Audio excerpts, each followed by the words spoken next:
Protesters have been hanging on to the ship for about 5 hours now. They haven't let go and they are physically preventing it from leaving. Activists got word early this morning that this ship is ultimately headed to Israel with a delivery of American weapons, and they have been here for hours stopping the ship from leaving. U.S. imperialism has killed countless millions of people around the world for decades now. We have a responsibility as people in the imperial court to make a clear stand against it. Concentration camps. The same thing is happening right now. We ask ourselves, what would we have done if we were in 1945? And we all want to imagine that we would have done something.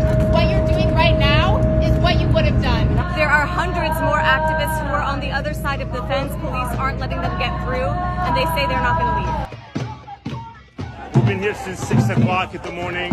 We're here to let the world know that Oakland Port is shipping weapons to the state of Israel to continue to murder our families in Palestine. I'm here as a Jewish person, the granddaughter of Holocaust survivors, watching the weaponization of Jewish history, my history, to be used to carry out a genocide against the Palestinian people. And I'm here as a U.S. citizen watching my government send billions of dollars in military aid to Israel to be used to carry out this genocide. Activists told us they'd received word that military equipment and weapons would be loaded onto the ship at stops elsewhere before sailing to Israel. And it's not the first time protesters have used this tactic.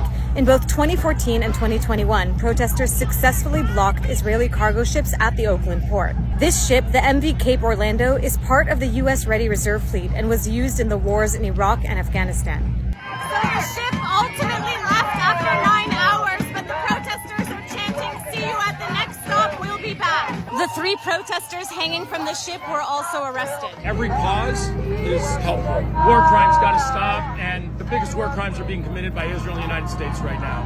See you at the next stop, we'll be back. See you at the next stop, we'll be back.